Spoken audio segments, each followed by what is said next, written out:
5 years. I've been working in IT, and I started with Java mostly, and uh, my in my initial days, I used to directly work in JavaScript with document.getElement by ID and jQueries. So yeah, I know the pain that we have when actually accessing DOM elements and modifying them.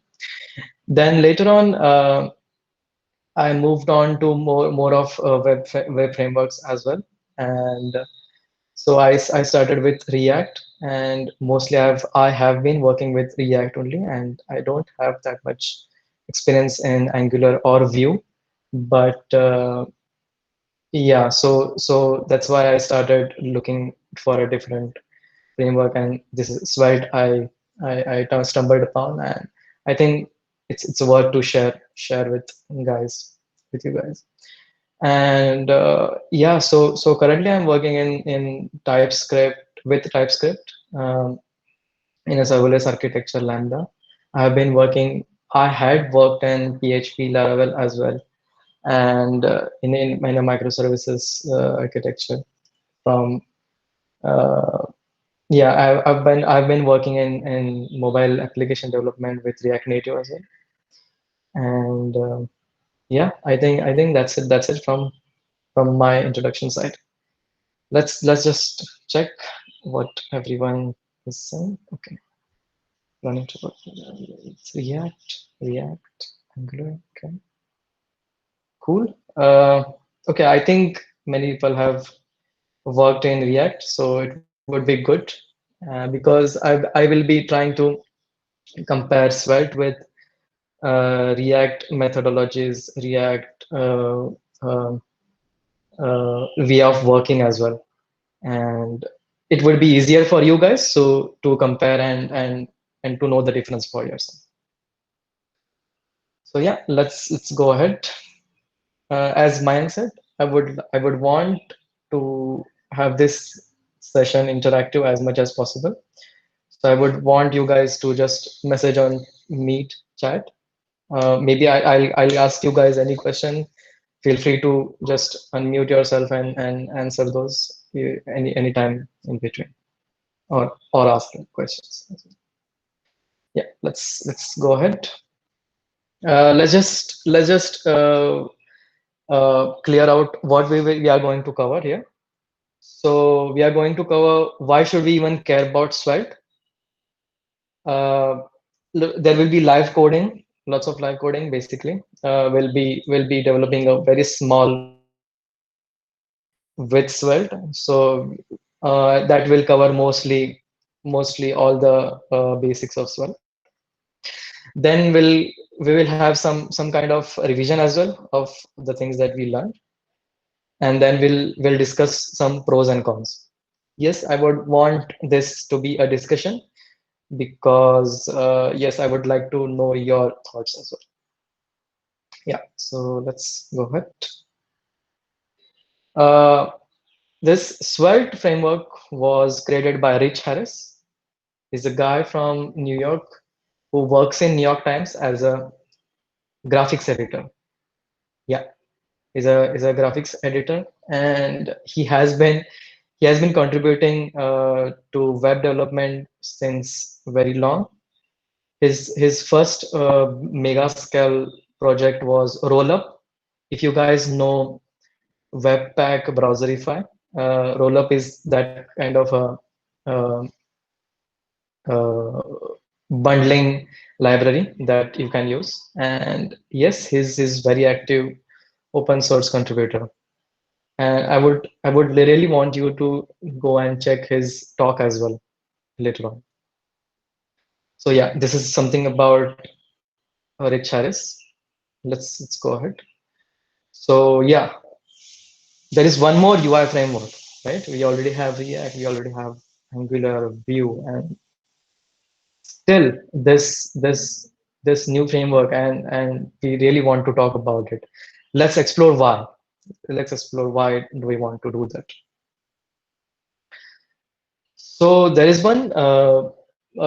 survey by JS State of JS surveys. So what this is a non-profit organization who runs surveys with developers who are actually working in web development.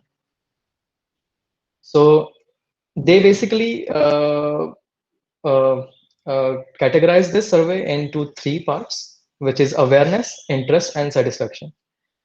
So they just asked that in any of these frameworks, how are those developers aware of those frameworks, or do they have interest, or are they satisfied with that framework? So these are some results that I want to share before going into detail. As you can see here, this is Uh, an interest those ratio. who cannot see it very clearly, I'd recommend you can make your screen full screen on the presentation, and then you'll be able to see it more clearly. To clear Yeah, on the three dots and move to full screen, you can easily see it. yeah. So uh, this is the sweat that you can see here. Uh, People have a lot of interest in Svelte.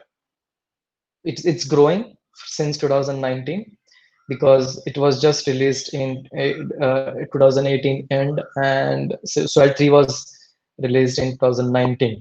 So people have growing interest in Svelte. Let's look at the different another ratio ranking, which is satisfaction. Of course, React. Developers are very much satisfied with React. And as you can see here, the framework which just entered in 2019, it's literally on the second in the satisfaction ratio. So I think that's kind of a green flag that we should be looking for. That yes, people are using it and people are even satisfied with it. But even if it has good, people have good interest, people have good satisfaction rate, the Svelte is very low in awareness. So maybe this is the thing that triggered me as well, that maybe if people know more about Svelte, they will like more. Because yeah, this is kind of a biased statement by me, that yes, I have started loving it, and I hope uh, after this presentation you also fall in love with it. Yeah. So these are the reasons. Let's explore some comparisons as well to understand, is it even worth looking at Svelte. So there is one real world app called, there is one again a non-profit organization who looks after comparison of multiple frameworks. So how do they do is that they compare these frameworks by these three metrics that you can see here: the performance, size, and lines of code. And they actually rely on developers around the world. They just have to build this real world app. This is a mock app that they have to build. It's like a Medium app, a clone of Medium. They have to build this app with multiple tech stacks. So if I want to just uh, contribute to this app, I will just use my favorite tech stack that I want to use, and then I'll just contribute to it, and then they will release overview of these metrics in the at the end of the year. So let's just go through these metrics that they have considered and how they are considering it. So performance is how long does it take to show content and become usable. So when your app is deployed, when your app is actually serving to the clients, how fast does it gets reloaded? How fast does it get rendered? So this biggest important aspect of this is the the faster the user sees the content, the faster he will be able to interact. Next is size. How big is the size of the app? Of course, I think you guys know that how much importance how much important this is. The size of your app and uh, how big it becomes when it comes to the client. And we always try to lower our dependencies. We try to lower the size of code that we are actually uh, deploying. So yeah, size matters here a lot. And the lines of code. How many lines of code did the author need to create the real world app based on the specifications? So the specifications are very clear of the real world app, that they need these three three pages, and one is about actually composing a post, and one is about publishing, one is about just viewing the timeline. As you can just go and check for this real world app, you can see there are multiple implementations of this same thing. So this counts how many lines of code that particular tech stack required to build this same app. Okay. So I think you guys are clear about this metrics. You can just ask questions on this if you want now. I'll just wait for 2 seconds. Okay, I think we can go ahead. So let's just check these performance metrics. As you can see here, there are various. These are like 18 multiple tech stacks that people have used to build this same app. This app run, there is Elm and there is Svelte, and this is what we care about, and which is scoring 99% of 99 marks in uh, performance metric. So how is this calculated? Is they have used Lighthouse auditing tool. If you guys know, this Lighthouse is a auditing tool which is used by which is created by Google, and they actually actively push to use this to understand your performance of the app. So yeah, Svelte clearly is on top of this. Here you can see React with Redux. Here you can see Angular. Here you can see Angular plus NGRX plus NX. And here you can see React plus MobX, Angular again, with just plain Angular. And here you can see Vue. And I think these all frameworks that are there. I think you guys might not be aware of these things, and I'm also not aware of that. But yeah, I think let's just concentrate on Svelte. Let's go ahead. Let's talk about size. In the scale of size, Svelte really shows a promising ranking here.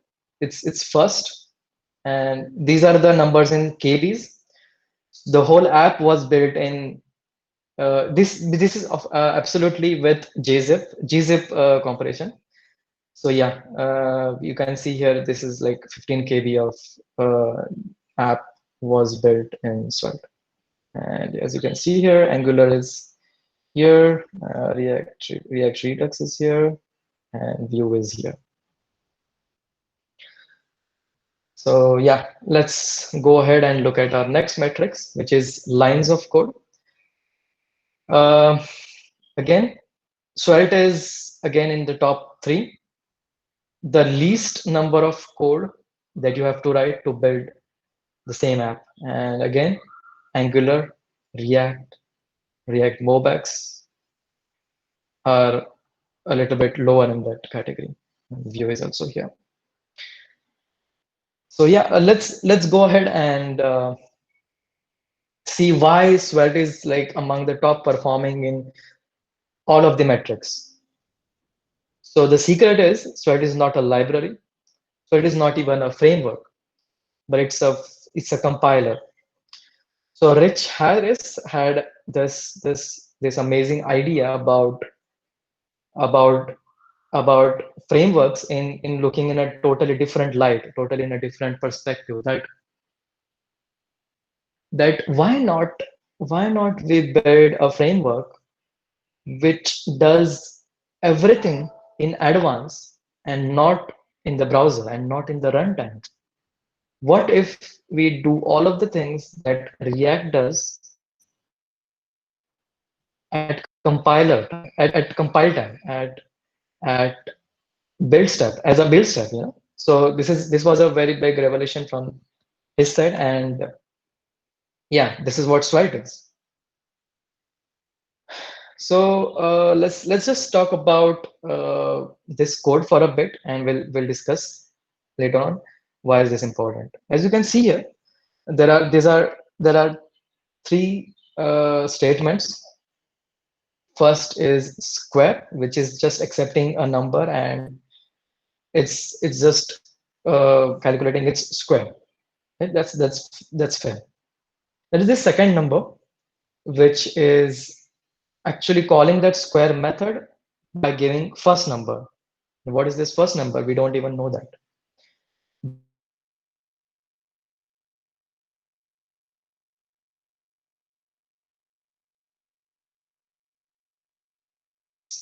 This will log in a typical JS. So yeah, I think everyone knows that it will throw an error at this line saying first number is undefined. Yeah, and I think that's the biggest problem here of any languages that we are using right now, which is it runs from top to bottom order. Let's discuss more about this. What if we run the same code in topological order? So what do you mean? What do I mean by topological order is if statement A depends on statement B, then statement B will run first regardless of the order of declaration. So again, if we go here, if you don't care about when first number is actually declared, and while I'm scanning this whole code, I understand that second number is actually dependent on first number. So let's just define the first number ahead of time, declare it, and then run the square first number method and assign it to second number. Would be amazing, right? So this is some kind of reactivity which I want to talk about. So Svelte is very famous for its main feature, which it calls that it's truly reactive. We have used React. We know React is kind of reactive because when we change some data, once we update, once we call set state, it handles all the DOM updates on the run in the runtime, right? How does it do it? Does it do automatically? No. We always have to call useState or setState all the time. Whenever we want to tell React that something is changed. And that's how it runs. If anyone doesn't know about virtual DOM, let me just go ahead and explain it in a very compact time. So virtual DOM is nothing but a copy of your actual DOM. It uses this virtual DOM because it's very expensive to directly repaint everything in your DOM directly. To understand which DOM element should be repainted, which DOM element has been updated, it is doing it very nicely with virtual DOM. It creates a copy of the actual DOM. It understands when the developer calls set state, it tries to understand that where are these data members used in this whole DOM. It tries to understand the whole tree and just changes that particular part of the tree and then updates in the actual DOM. So this is happening in memory in virtual DOM. And I think that's the problem with React. Everyone knows that this happens on runtime, this happens in your browser. And What does this mean is browser should have your React DOM library, right? And that's a huge library.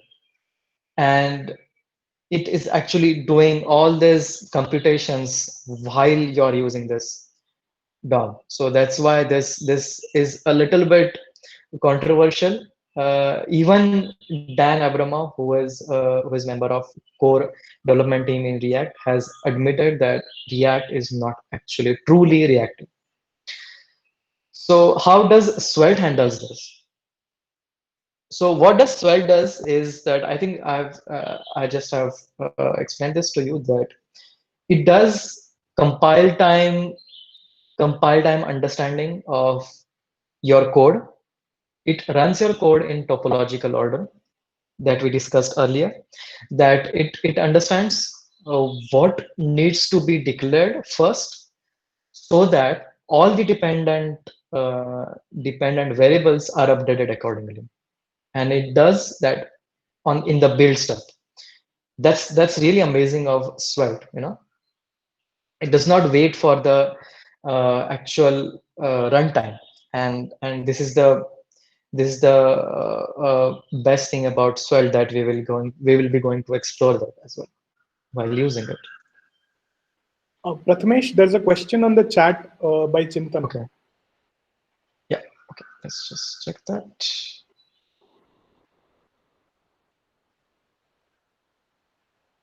Okay. What programming language does the Svelte compiler supports? TypeScript? No, it does not support TypeScript right now yet. It just supports JavaScript for now. Yeah, I think that's the biggest turn-off for guys who really want to start using Svelte.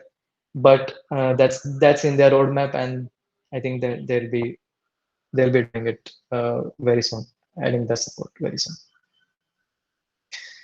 Yeah, so let's just go ahead and yeah, did I answer your question properly, Chinta?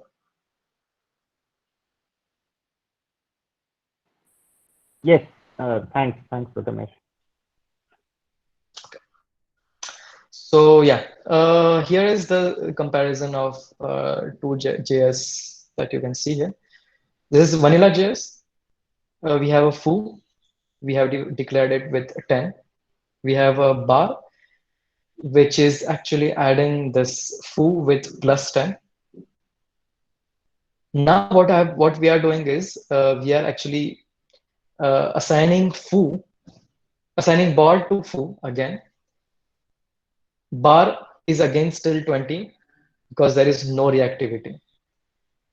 And bar we are again assigning bar to foo plus 10. So you guys just think about this for a minute, and we'll try to go ahead. If you, I assume that you guys can see my screen very clearly in the code as well.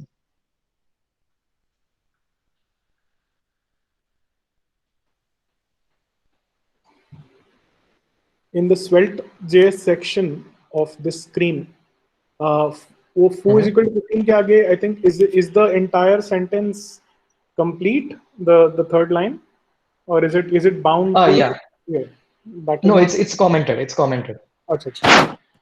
All right. Yeah. Yeah, I think okay. So if you guys have just gone through it, in Svelte.js, what we can do is we define bar as a new variable, and we assign foo plus 10. By doing this particular by using this a particular operator, what we are going to tell bar is that whenever my foo is changed, I want my bar also changed because my bar is directly dependent on foo. Okay, isn't that amazing? So when I just do foo equals to 15, bar's value also changes.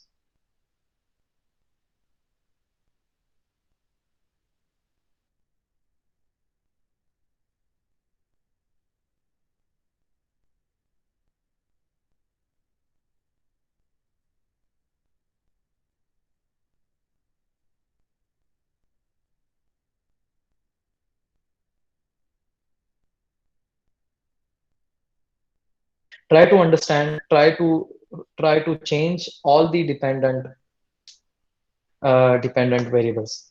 So yeah, this is one of the cool things that Svelte supports, and it's very useful in the web development as well.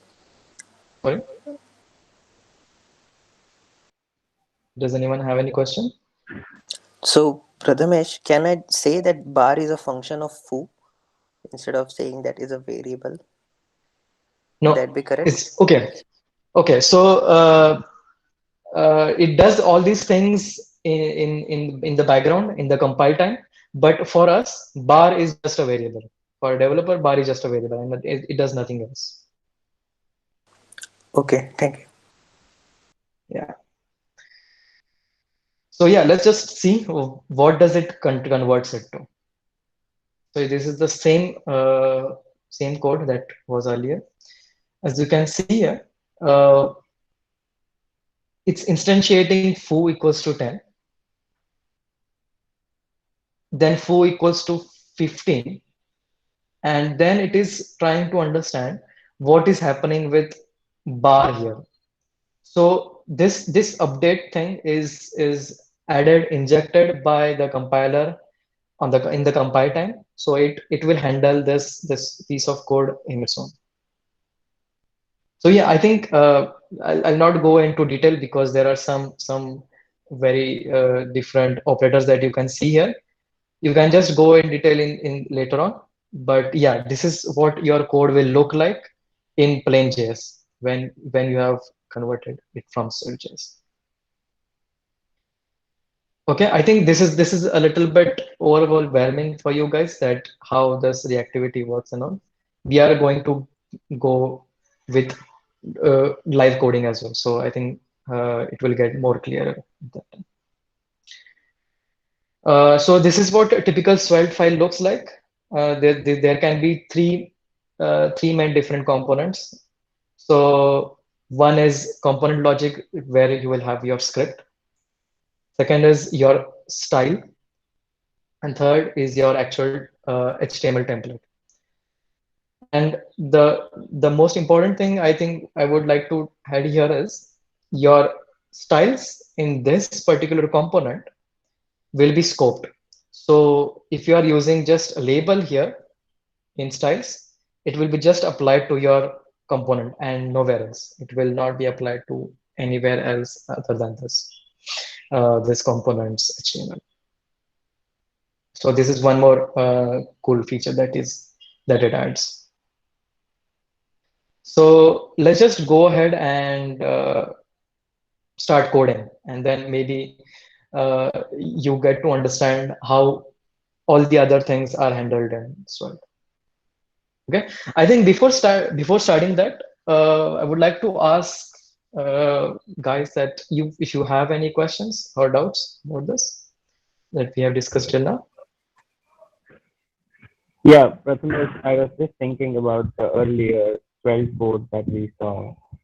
And what I was wondering is what would I write an equivalent React code to achieve the same thing? So I'm too Yeah. kind of inclining on what Sagar just mentioned, that isn't bar the function of foo. No, again, no. So it handles everything in the compile time. So okay, I'll try to discuss this from a developer's perspective and not from the compiler's perspective, because at the compiler at compile time it does a lot of things to understand when when the things are edited, updated, and it tries to understand the whole dependency tree. But we will try to understand we can use that how we can use that particular operator to make the variables reactive. Okay. Okay, cool. Yeah. So I think with that it will be a little bit more clear. I hope you guys can see the code here clearly. Mayank, can you Yes, see it's the code? visible. Yeah, we can see. Perfect. Okay. Okay. Cool. So again, let's try to make a to-do app. This is a very straightforward, very vanilla kind of app that you have to create when we are learning any new framework or a new language, I think. But yeah, let's go ahead and let's look at it. So what do we want to do is there is a script. Let's just define a script here first. All the JS code, I'll have it in here. I'll have my HTMLs here. Now let's try to understand if I have to build my own to-do app, what do I need?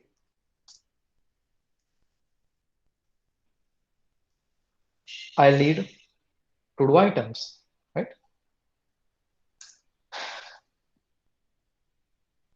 Just give a header to our app. Yeah, we have something going on here. Okay, now let's try to just initialize it with something.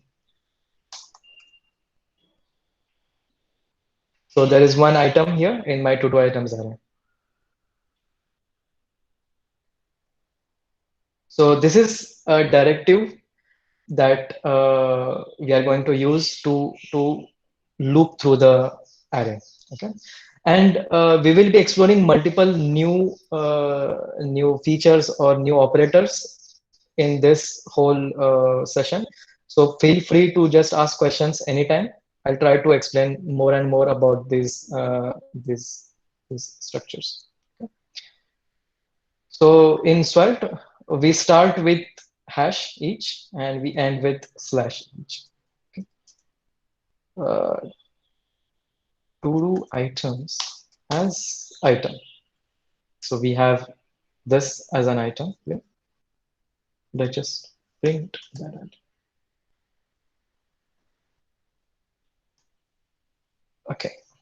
We have our items printed.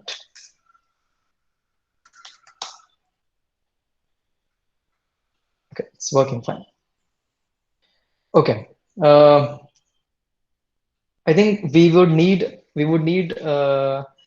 this list to be marked as completed as well. So let's just add a checkbox here. Again, it's plain simple HTML that you can see. Okay. Now I would have to change the data structure as well for that. So I'll just convert it to an object and give this a description, wake up, and done, false. This is its default value. Let's just add the same thing here. And what we have to do is description. Okay, we have our items listed. Now, what we want to do is mark a specific item as done, right? So now this is really cool. Just look this very close. So my value is item dot done. Okay. So right now my value will be item is done. So it's false, right? So value is false. And let's just try to have, okay. To see this, that if we have our completed uh, list that it is marked actually completed, let's just try to have a markup for that as well. So what I want is I want if, again I'm introducing this new directive which is if item dot done,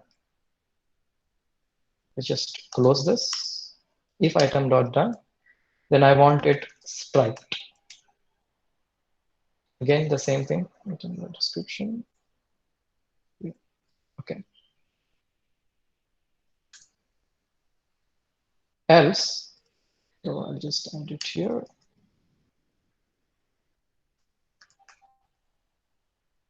Else, I want the plain simple description. Okay, you guys following me till now?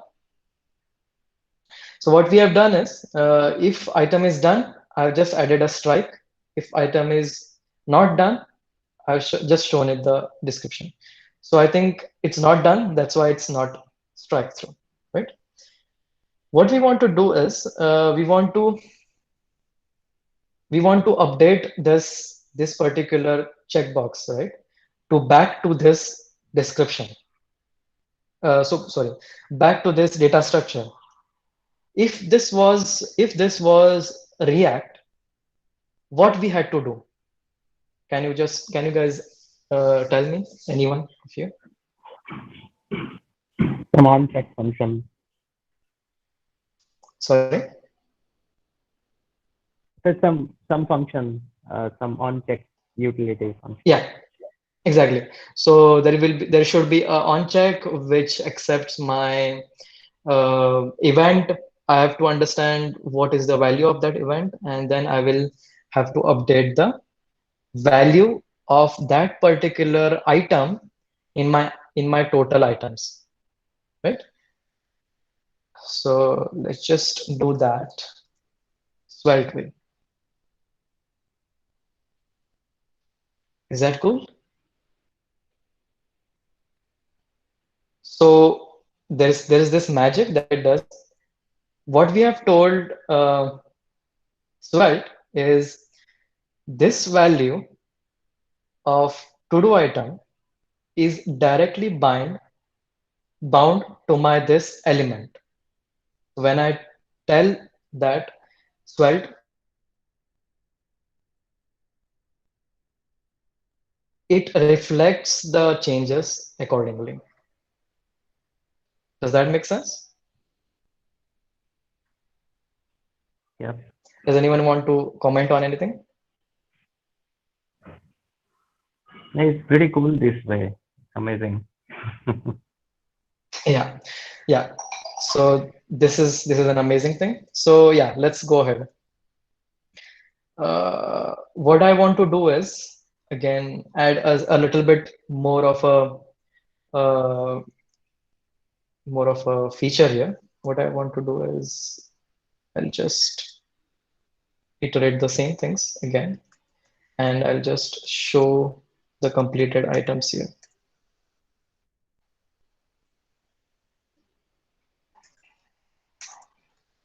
Okay, I think I just copy this.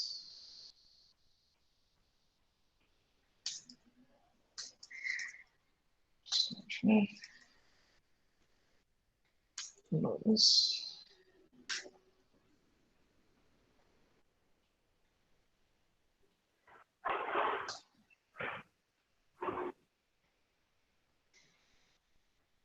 Okay, we have our completed list here.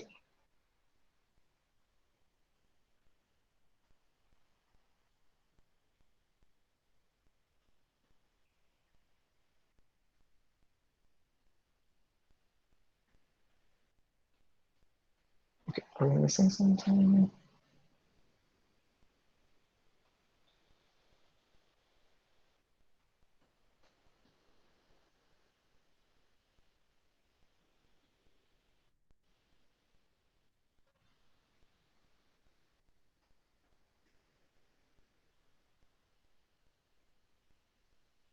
Hmm. Two items is item each. Sorry guys, let me just check if I'm doing something wrong. Oh shit. I already have my to-do app created. Let me just refer that. It must be something silly. Uh, okay.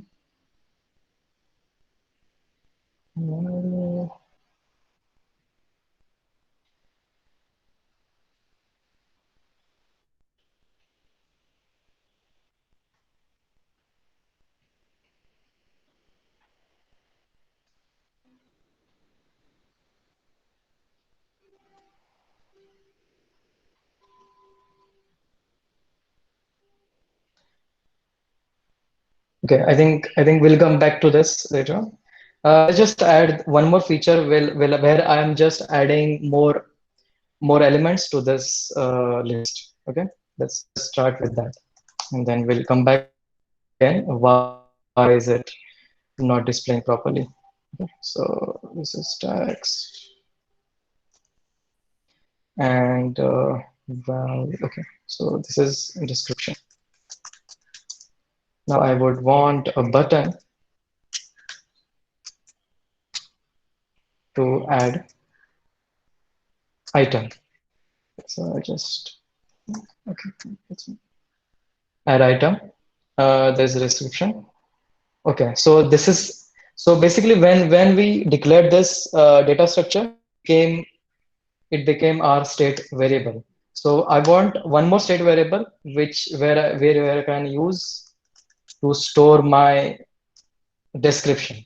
Okay, so again, I'll just add the value here. Description is undefined right now, so I'll just initialize it to blank. And now I have to write a method on add item.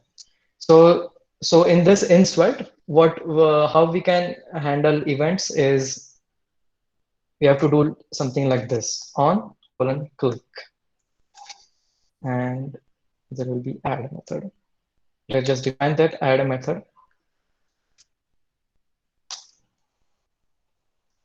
here.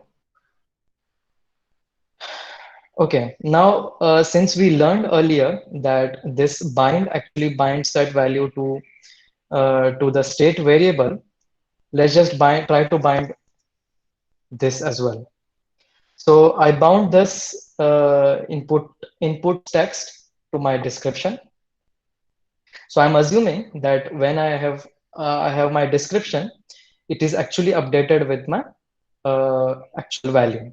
Okay, and using that description, I will just have to create a new object and push it into to-do items. Let's do this. So there is one more thing I would like to add it here, that if we would have just done push, it wouldn't have worked because the reactivity is triggered in Svelte with equality assignment. So if we have to push some elements, we would have to do like this. I think you guys are aware of this kind of a syntax. So this is kind of a syntax that we would have to use because we would want equals. Description, I would not add a value because this is the same name of variable as my key. So I'll just keep it like that. And my done will be false. Okay. Now let's check what happens here. Go to Office. Okay, on click. Oh, sorry. It should be on button. Yeah. Yeah, it's updated. Can you see it? Yeah. Yeah. So what we had to do is we just had to update our state with equals to. I don't have to call anything else. I don't have to call set state or anything to tell Svelte that my to-do items is changed. I just have to use our equality, which is a very natural way to program, right? So yeah.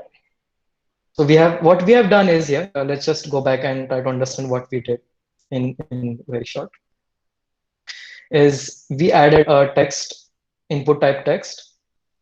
We bound this value of description to this description state. So whenever I change, so if I just display this description, you will be able to see what I'm trying to say. If I just say A, okay, just bring it down. and what we are doing is basically inside it is calling on change. It is using the text value. It is updating our description, and yeah, that's what we have here. So yeah, that was one way to understand. So we did that, and on click of this button, we call this method, and we just use equality operator to push this new object. Okay, so this is what we have done till now. What we are feeling while doing this marking done, true, okay, and I'm gonna remove this. It should go from here because item dot done should be false. Okay. Oh, sorry, shit. Oh, fish. Ah, I just try to use the same thing here. Sorry, by mistake.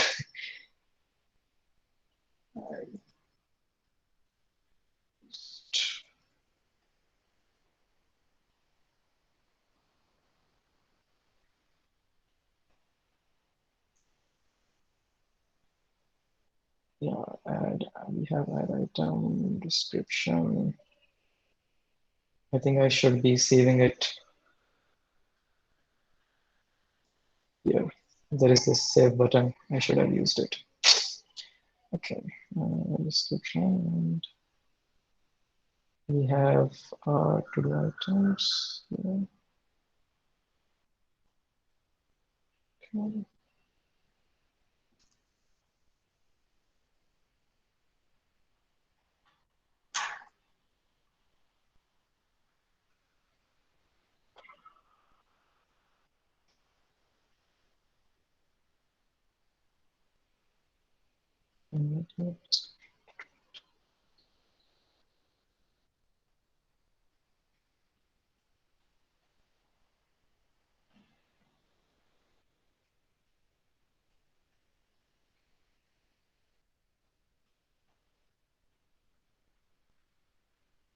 Okay.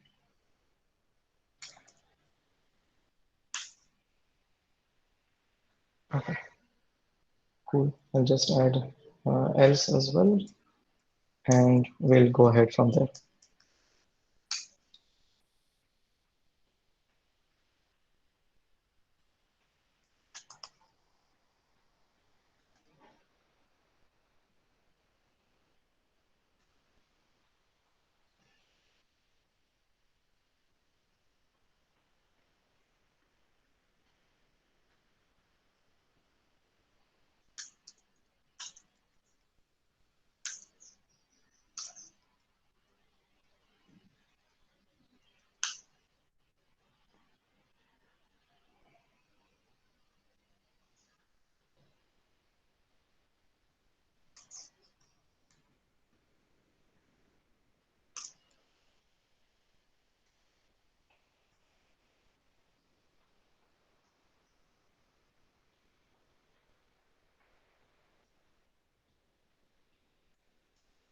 Okay. I think we will have to add checkbox as well. I'll keep on saving henceforth. Sorry, guys. Okay.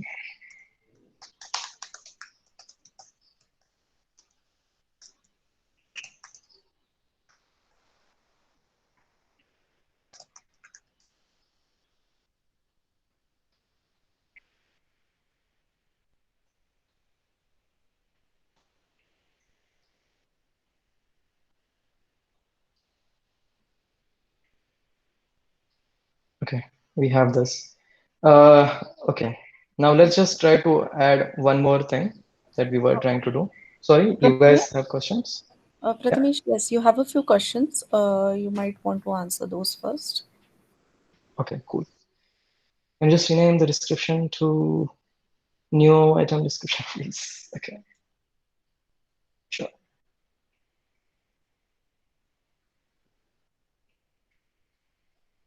I think that was it, right? Yeah. Okay.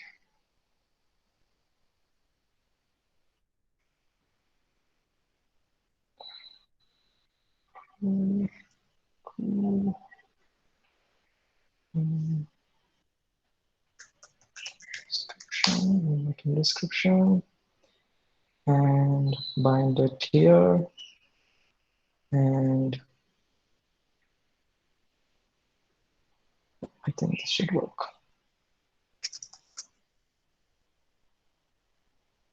No? Okay, I think I did it here, description. Okay, now what? Ah, okay, should we go ahead?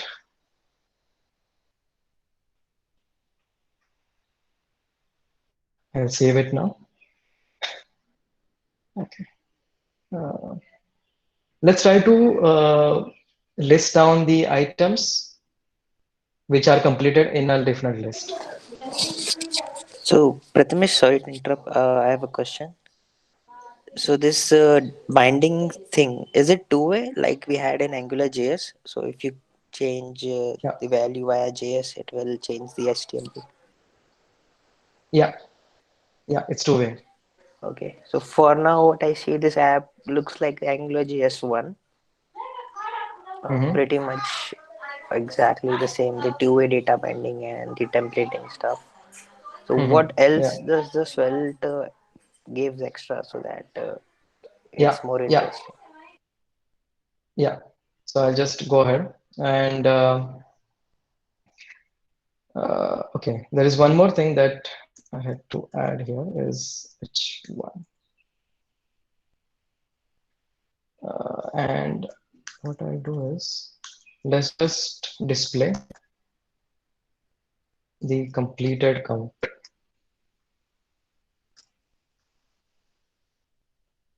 Okay, so there is this completed. So there are completed items 0 right now, right? I add them. So Sagar, can you explain if I had to do the same thing, showing the completed count here in Angular, how we would have achieved it? So you would have used the ng model, and this would be a JavaScript variable whose value you Mm-hmm. would have changed on an event. Okay, Like you would say, I to do items, or you have to do the filter and do the count thing. right. Okay. We will do similar thing, but we won't do it on any event. Okay. So this is where this operator comes in. What we are telling is what we are telling this by this operator is this variable is actually dependent on something else. Okay. So what it is dependent on, it is actually dependent on this,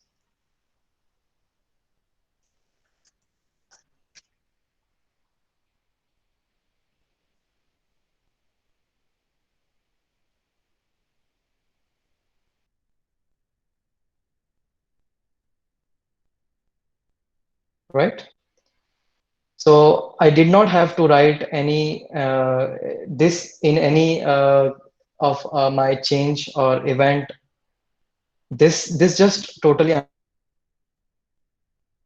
whenever my to-do items will change, this is going to change, and it changed. Does that make sense, Sagar? Yeah, got that. Yeah. So I think this is a new operator that Svelte introduced that allows us to do reactivity in a real way. It has a very powerful change users as well. So if I just do it, if I have to show done count as well. So done count. What I have to do is okay. This done count is dependent on my items dot length. as well as completed.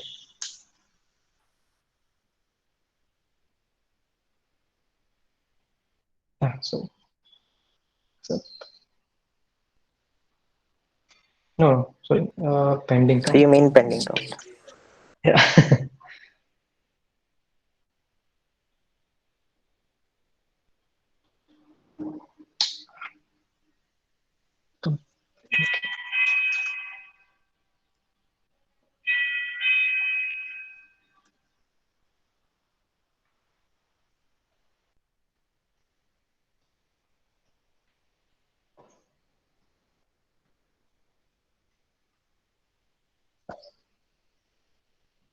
Right.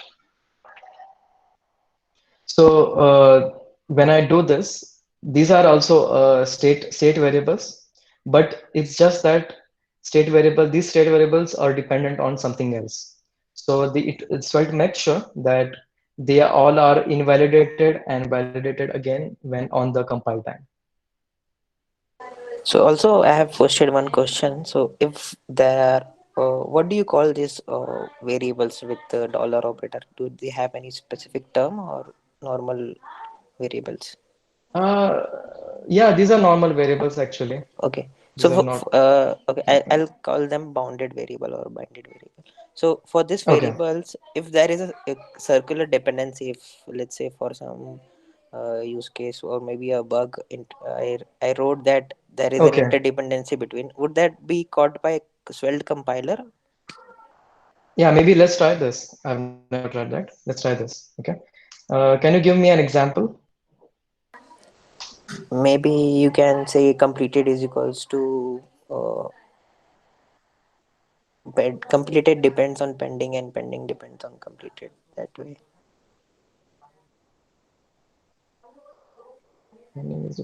Okay, let's try to do this. Yeah, cyclic dependency detected. Okay, yeah, cool. That's happens at the compile time. So Yeah, it happens in the compile time. okay. Thanks for asking that question. So yeah, okay. Now let's just try to make a different component here, and uh, yeah, let's try to understand how we can import different components, how can we use different props in components, how can we bind values inside those components, right? So what I want to do is I want to save this in a different component. So this can be a pending item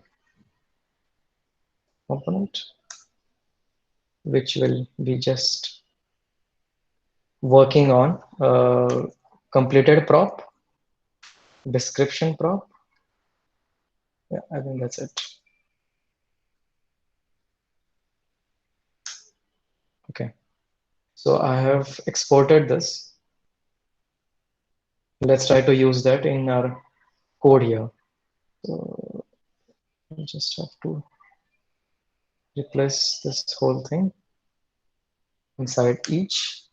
I have to call pending item. Before that, I'll have to import. Importing is done in the same way. So I just have to do expected document.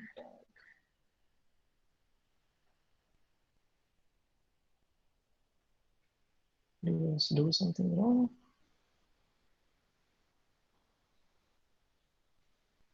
Okay.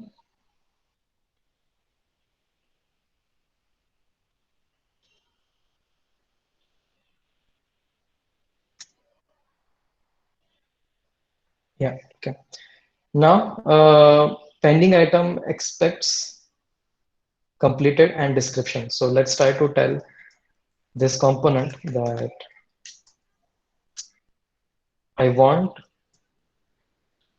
completed as a prop from my parent component. So for to do that, what I have to do is export let completed. By doing this, what I've done is I've told Swell that this component will be accepting this prop. We want one more prop, which is a description.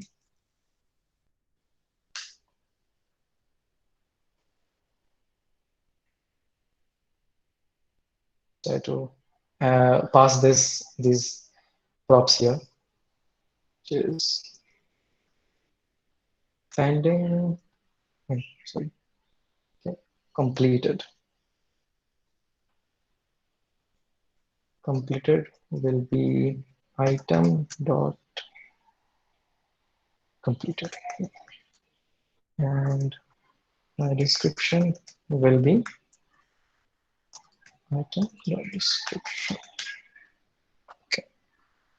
Now let's just check if it works well. Okay, it's added, and it's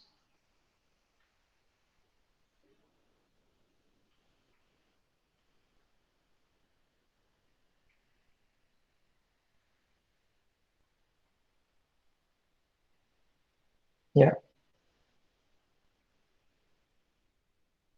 So this completed, as you can see here, when I complete this and when I add one more item,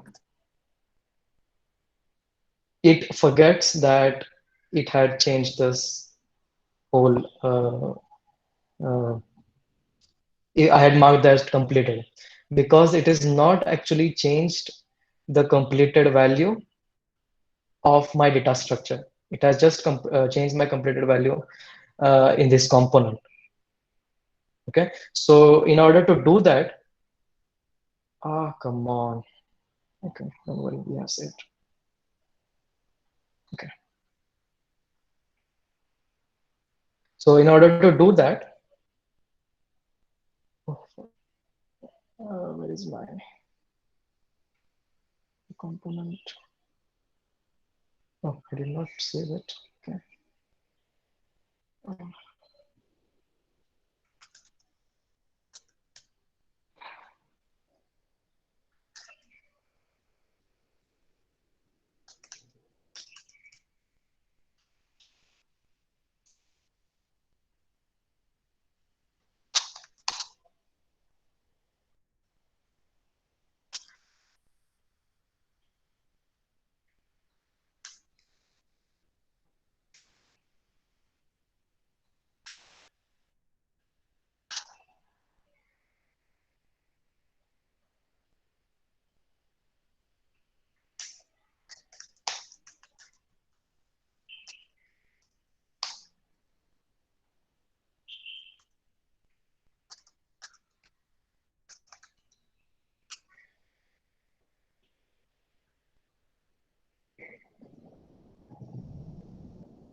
Okay, completed is.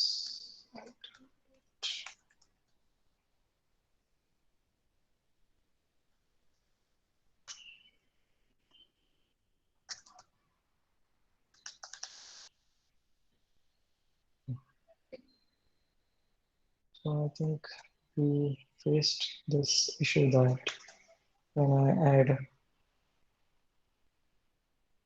when I mark something completed and when I add more things to this, it forgets this has changed, because it is not actually changing the data structure from this state. To check that, maybe what we can do is just to debug, we will add a console log here and just display my to-do items. So you can, again, this is a new revealing, I think, that we can use this for a statement as well. So this is my statement, and what I'm telling is that this statement is actually dependent on to-do items. So whenever my to-do items is changed, please call this statement. So let's just check here. I think first is 0, add item. The item is added. Okay. More items. It is also added. Now the completed value is false. I'll try to add it. No, it's not changed, right? Otherwise, we would have got the console.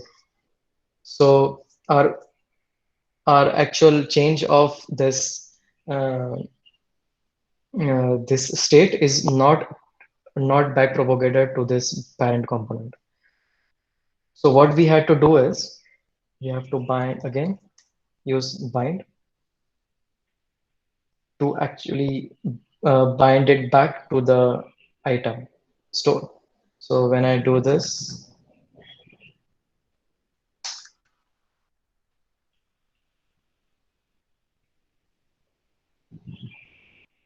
there should be one more console log. Yes. And now you can see here,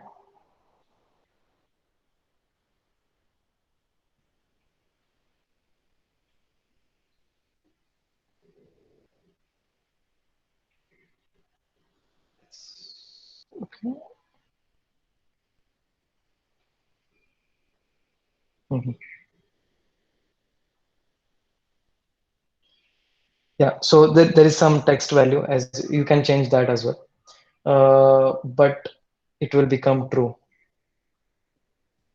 and it will change here. We can I think work on this. I did not notice that earlier, but it is not taking my variable as string. Okay. Okay, I think I'll check that later on. Okay, so what we did here is we added a child component when there was some action performed in the child component. This event was back propagated to my parent component, and again my parent component could sync my value, this value, this prop, to my actual state value.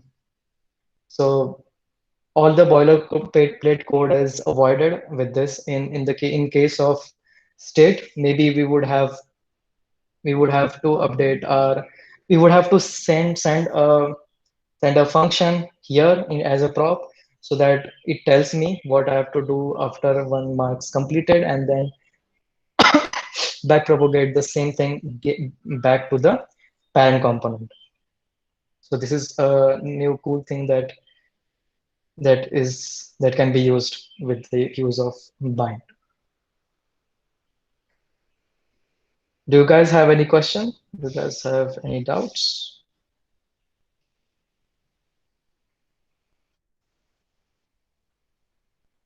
I think this is the whole code.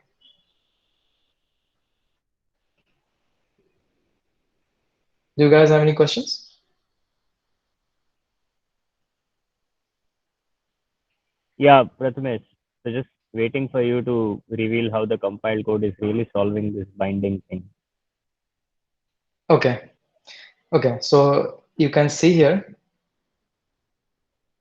JS output. Oh, and let me take a very simple example. Let's not go into this. Okay.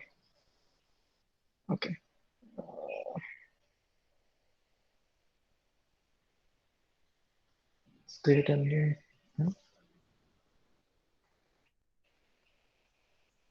Okay.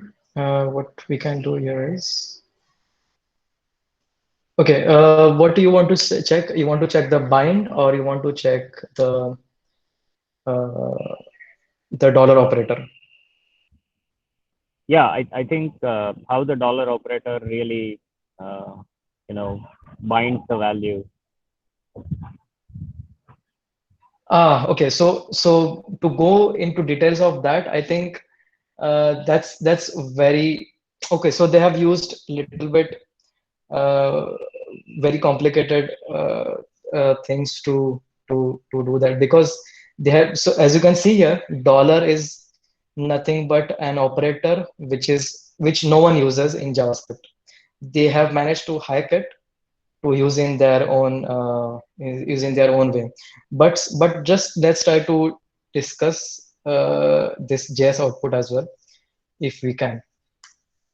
But yeah, they are doing a lot of things. So yeah, I don't have that much detail into that. So what I'll do is C plus C,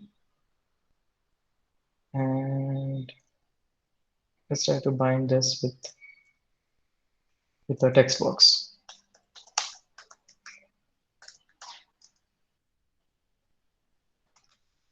Okay, so a number 1 and a number 2 and a sum. And okay, so that just bind this to my number 1, just let's make this 0, and bind this to number 1, bind this to my number 2, and sum is undefined. Let's make it reactive.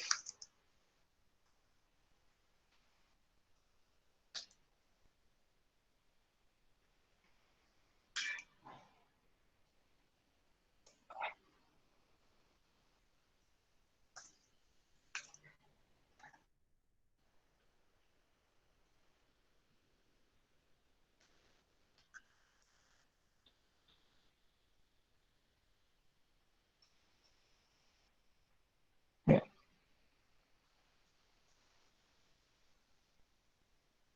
Okay, so let's try to track what this sum variable is doing here. So there should be a method instance. Yeah.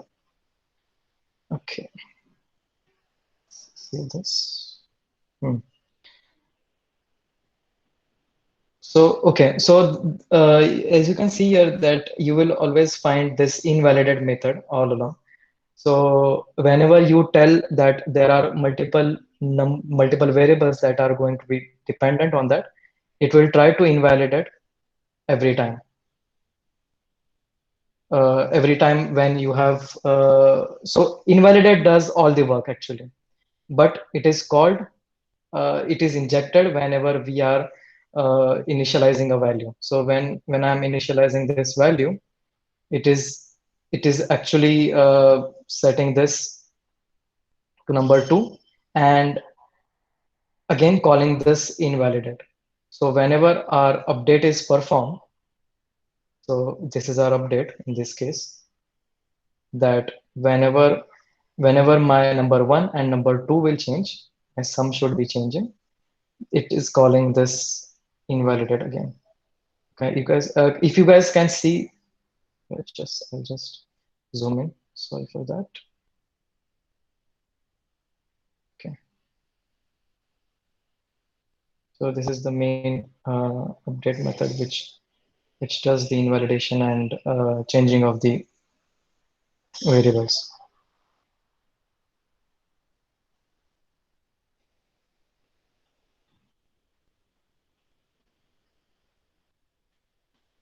And again, invalidate does a lot of things. So it tries to understand which is dirty, if the variable is changed or not changed. So there are a lot of things that are happening here. But yeah, into this at the compile time.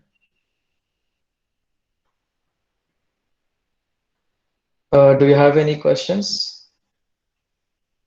Sorry, I cannot explain more into detail about the compiled code, but yeah, we can have one more session to actually go into detail into that.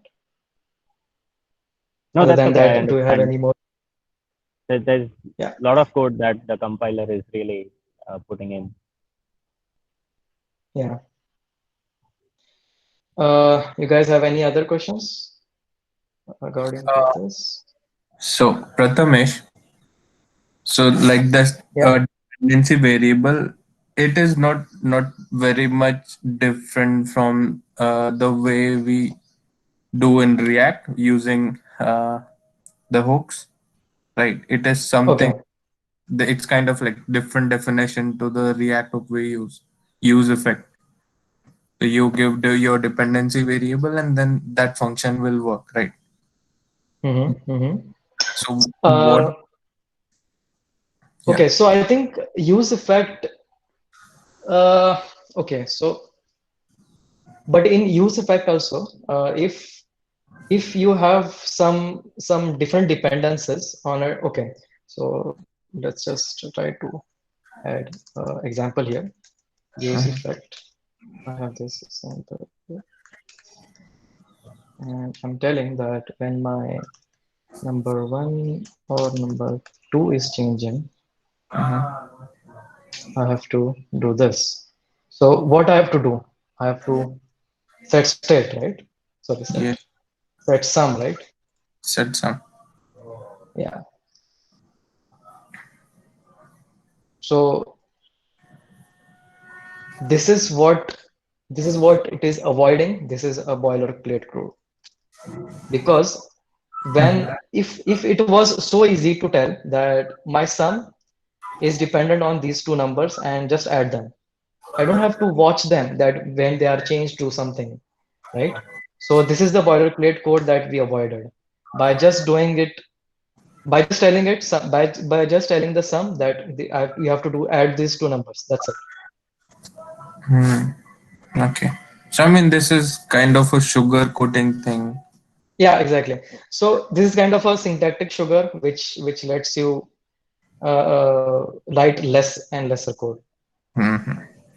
Okay. Yeah, I think it compares to React only when we are talking about reactivity. Otherwise, React also has the same similar strategies or principles around it. Yeah. Yeah. So one more thing, like I have read it across internet and some people have shown. So some people say the inspiration behind React Hook is Svelte. So not sure how true it is that, but yeah, people do say that in the community. No, I don't think so because uh, React was sorry, hooks were defined way earlier, but okay, but they always wanted this level of reactivity. That's why they added these hooks. So that was their main motivation that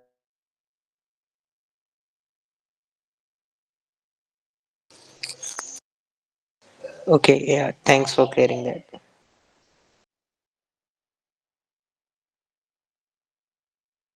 So there is one more cool thing that Svelte gives you. I would like to show you guys that is okay. Since that we discussed earlier that the creator of this framework is actually a graphics editor. So he has so of course obviously he has a lot of inclination towards animation and graphics in web development. That is why they have added inbuilt libraries to do some cool stuff with animation. So there is one transition which is supported in Svelte. So let me just take you through this. This is a transition, and this transition you can add it. Okay, I think I have to add it in another component. Mm, yeah, here. Ah,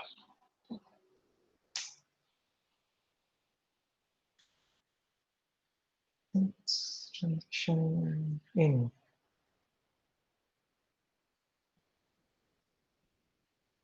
Again, it's using slide. Let's see slide.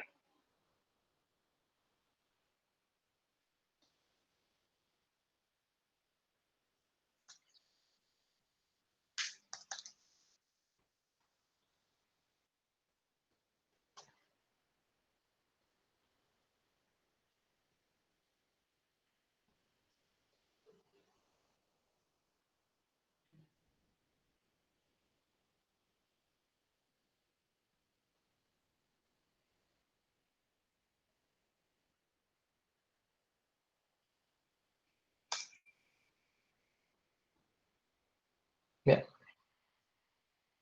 Can you see here? So when I add a new item, I have just added this transition slide. So when I add this, sorry, just refresh this.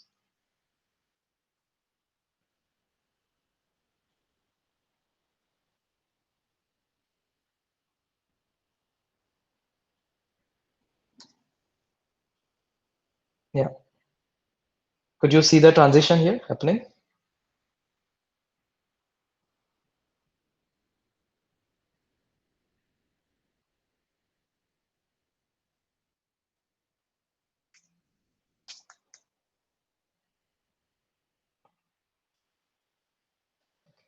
Just okay. Can you guys see this HTML?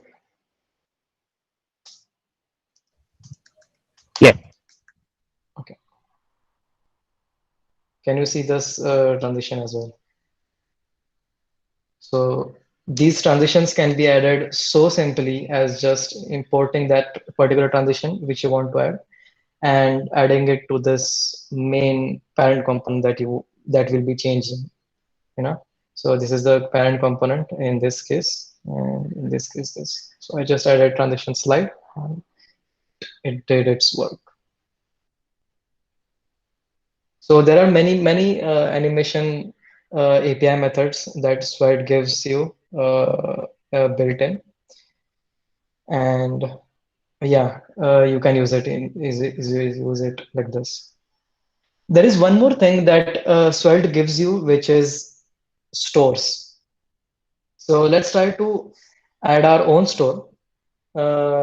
You guys must be aware of application state management, right?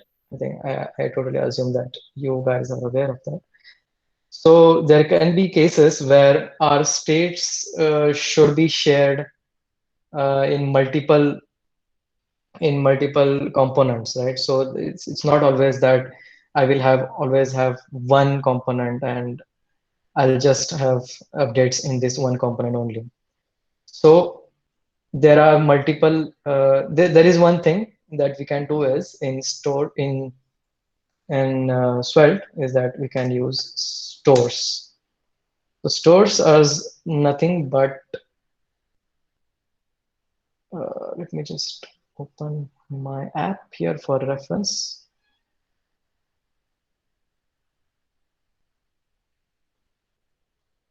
Okay, this is the import. So you can have multiple kind of stores, which is writable, readable. You can even derive them. We will not go in details of all those things, but we'll just try to cover writable here. So when I have, let's try to add a very simple state first, and then we'll try to have this whole state here in the store. Okay. So as you can see here, you can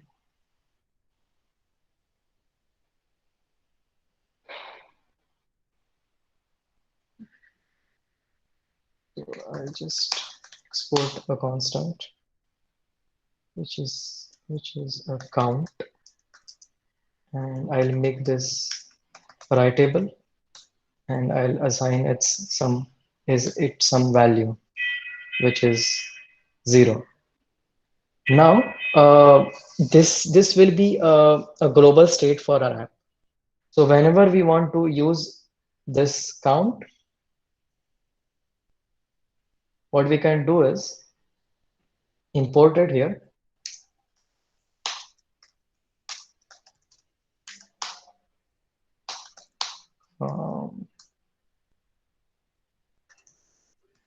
store.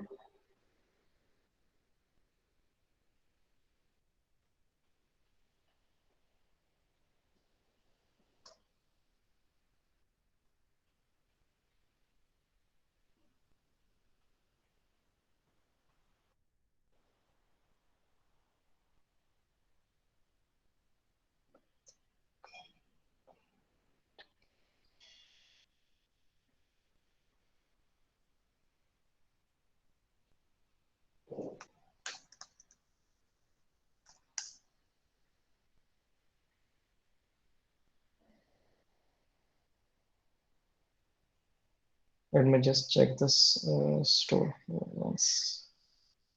Mm,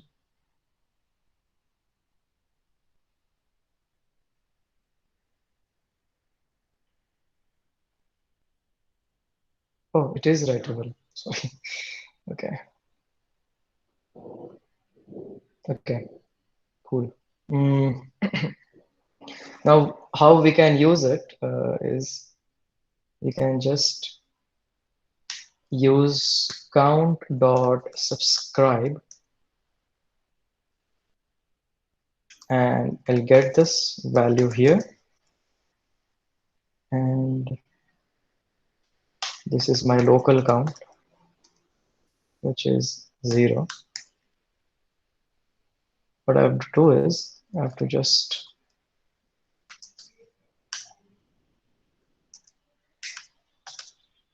set this local count with the value. So what I'm doing, this of course follows the pub sub pattern. We can have multiple subscriptions in different components. So whenever my component is changed from any of the component, this method will be called, and I'll get the latest value. So yeah, this is given in, this is a built-in library in Svelte. I think this is a cool thing to have in any app. There are multiple wrappers as well for of this store following Lux architecture that we can use. But yeah, if you want to use a very simple, straightforward store, we can go ahead with this. So if another component wants to update this store, what it has to do is just has to do count dot update or set. Update is to just update a value, or directly set the value, set to 5. So what this will do is this will just set the value to 5, and this count will listen to this value change, and we can just have our own local count changed. Yeah, this is one more thing that Svelte gives you. Do you have any questions on this? Anyone?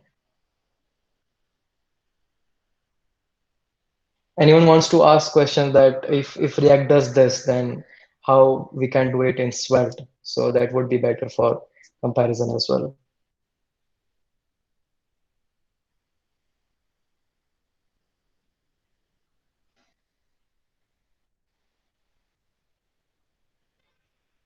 No, nothing. Okay, I think we covered most of the things. I have a scenario, Prathamesh. Okay, So, cool, perfect. like we do it in React. I mean, we use use layout, right? Okay, Yeah. So whenever which is this hook? I've never used it. Sorry. yes. So there is use. Okay, just a second. Use layout effect. Sorry. Yes. Okay. So take a scenario. Suppose I want to hide and show an element on scroll of the parent. Right. So we have a scroll, we have a item list, to do item list, and suppose first element goes out of your that parent viewport, right? Or Okay. or the last element goes beyond the scroll, I mean out of the Okay. side, I need to show Mm-hmm. some X element, right? So this is, you can do it in React using your use layout effect. Can we, how can we do it in this? Sorry, I did not get this properly, actually, I think. Okay, so suppose we have 10 item list, okay, and then Okay. Mm-hmm. scroll. So in one scroll page, you can see only 5, right? Right. Okay. And you select the first one and you scroll down. So now your first element is out of your view. Okay. So you're saying it should go directly disappear from here. No, no, no. You scroll down and then you can. I mean, like first in first print Oh, 1 from 5, and then you select first, and then you show the selected one, and then when you scroll down, you see 6 to 10. Right now, now your first element is not visible on the screen. Right? Is it goes because of it goes yeah. above because of the scroll. I want to show that selected element in the bottom when the selected element goes out of the view. Okay. Okay. Okay. Got it. Got it. I think I got it. But yeah, I'm not sure how we can do it. Right. Mm, So, but is it, mhm. sorry to interrupt. So, is it like the scroll view like you use in like WhatsApp when you want to forward to multiple? You select elements and you that elements are listed in another component and you can scroll those things. So that kind of behavior, are you saying?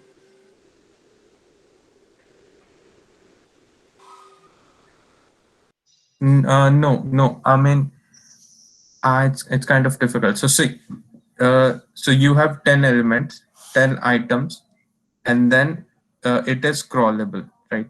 You cannot see all of the 10 at one time. You can see 5. So in first print, you see 1 to 5, and then you scroll down to bottom, you see 6 to 10, right? Okay. Now your 1 to 5 is not visible. So for that, so it's kind of a selection, kind of a UX thing, that Okay. whatever you have selected, it should be visible on the screen, right?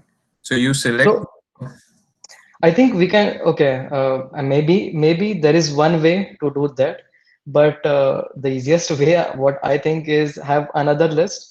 So just whenever I'm selecting, I just populate that list on the right side that the user can always see that while he's scrolling and selecting multiple items from the first list. Hmm, yeah, that okay. Maybe we can, okay, I think we can do this here as well. So if I just complete it here, let's just try to add a completed list. So this will hide from here and it will appear in the completed list, right? Does that make sense?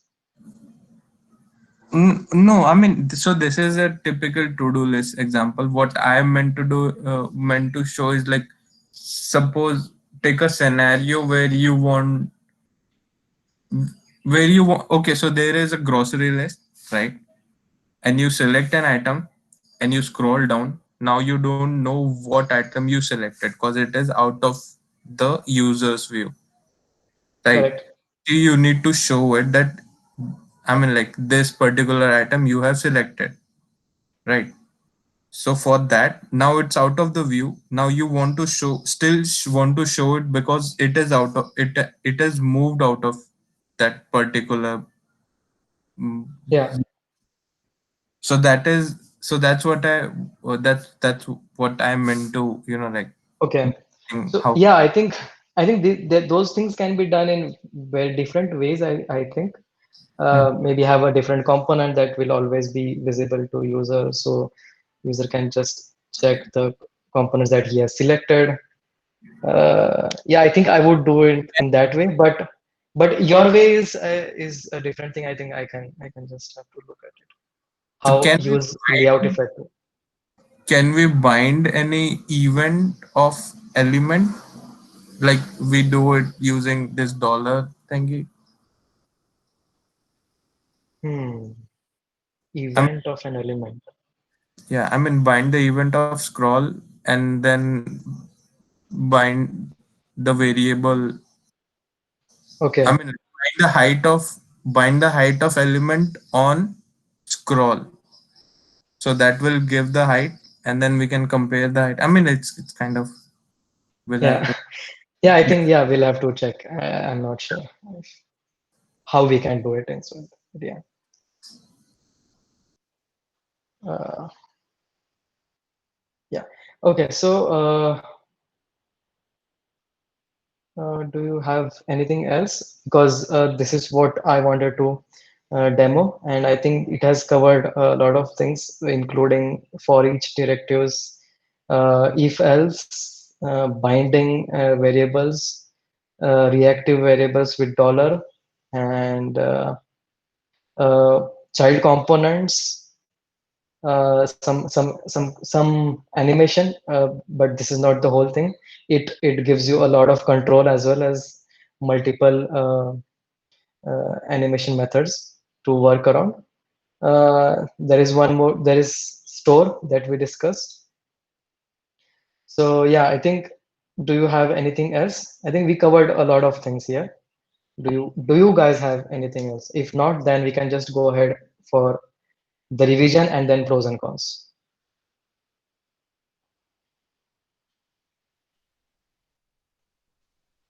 So one quick question: there is nothing like virtual DOM that React has, right? It's Yeah, straight away targeting the HTML DOM itself. yeah, yeah. So I think React's case, why they had to have a virtual DOM is, of course, you can't directly change everything on that DOM. So they had to make that you save that complexity and time. So they had to do it in memory. But this all goes away if you just make your variables dependent or reactive in this sense. So in this case, if I just have to change this, uh, my code already knows that how many data DOMs are dependent on this data change. So I just go and change that. I don't have to understand the whole tree or anything else. I don't have to understand the virtual diffing to change to understand which DOM to change or anything. Right. So it does in that way. Maybe we can go in a little bit detail in the later sessions, but yeah, this is what it does.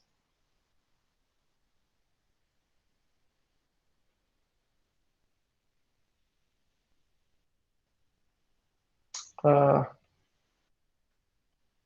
okay, so I think we have covered a lot of things here. Let's go to the slides. Let's have a revision. We saw control structures, if else for each. We saw events. How can we call events on colon click or on colon change? We saw how can we bind values to particular elements, and we saw reactive declarations. So yeah, let's talk about pros here. This can be a little bit biased, but you guys can come in and just deny this as well. So one thing is that it is proven performant, as we saw the metrics earlier. We have the numbers. It's performant, efficient. It's smaller in bundle size. Again, we saw this. We can do a lot of more work with less of actual writing the code, less of JS, lesser code to write. Yeah, actively maintained. So Svelte library is actively maintained by the community and the creator as well. So there you have it. It is maintained, so you don't have to worry about that at least. it gives you it's there. So there are prompt replies also on GitHub issues. If you see any GitHub issues, and there are multiple active conversations that are happening, and they are resolved as soon as possible. Built-in animation support. You don't have to use any other library if you want to have some basic animation. Not even basic, some mid-level animation as well with lesser code. So that's done. That is handled and built in Swag. There is built-in app state management API. So as we saw that there is writable, readable. You can subscribe multiple store values as well. So that is sufficed for a normal small mid-level app. Uh, Talk about cons. I know there are very less cons that I see here. Is no full-fledged ecosystem to support new development. That's one of the things that we as React developers have a lot of libraries which are already available. The thing that you are thinking also, if you just go and search on npm, it's already available. So in case of React, you have that kind of an advantage, but in case of Svelte, you might struggle a little bit or have your own custom components for that. This second thing is, I think, very much important for current TypeScript users. There is no built-in support yet, but yes, as I said earlier, it's in their roadmap, and I hope it is released soon. Yeah, I think that's it from my side. Anyone have to have add anything or have a discussion about anything? I'm open for that.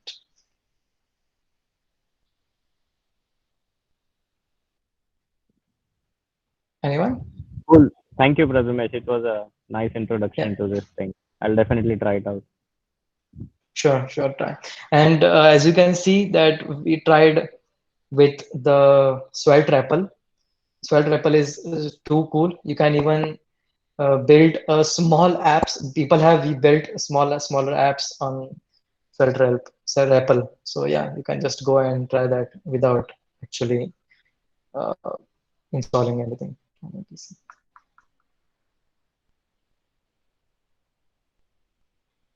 So that's it, guys. Shall we conclude?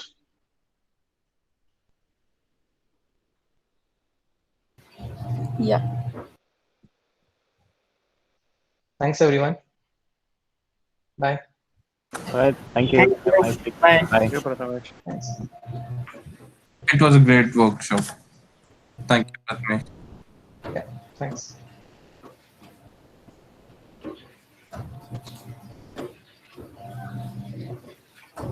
Actually, you can stop recording, I think.